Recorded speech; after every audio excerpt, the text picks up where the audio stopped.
Tanong ko lang, no, just to clarify, may we know if the NBI has the authority to issue subpoena against impeachable officials? Kasi kanina po, no, sa mga pinisend kanina, subpoena po ang inyong pinadala sa Vice President instead of a mere invitation.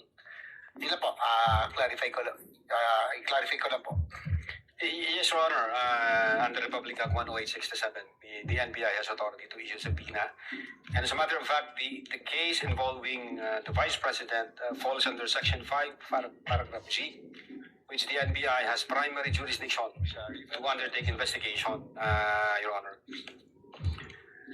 Likewise, for the information may we know what constitutes a grave threat that will prompt the NBI to conduct an investigation as compared to a light threat? What are the elements that are needed to be present to be considered a grave threat? Well, for grave threat, Your Honor, if naalala ko siya, if a person threatens another person with the infliction upon the latter's person, property, or honor, or that of the latter's family,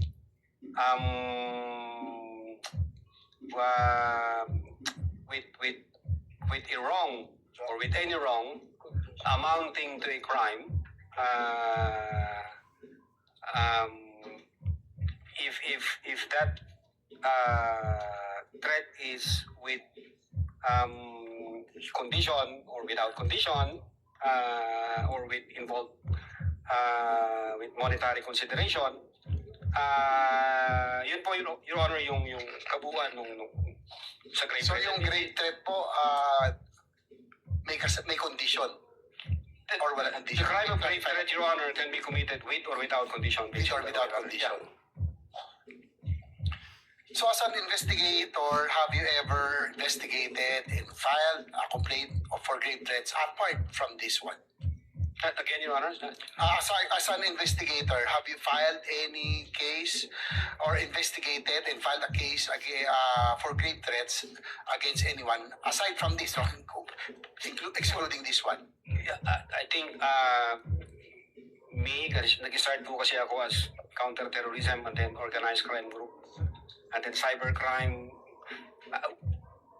Wala akong maalala, Your Honor, kundi ito lang. I mean, so far as my being in the NBI is concerned, Your Honor.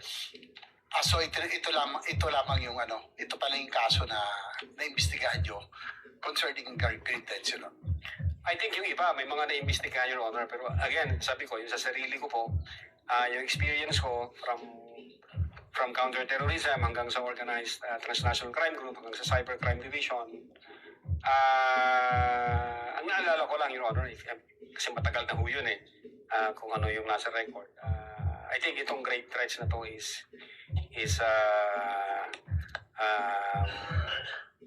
pag hindi first time, doon ko lang na-experience. Gaano katagal kayong parte nitong cybercrime division? Bago kayo nalipat? Since 2018, Your Honor, nagsimula ako bilang investigation agent.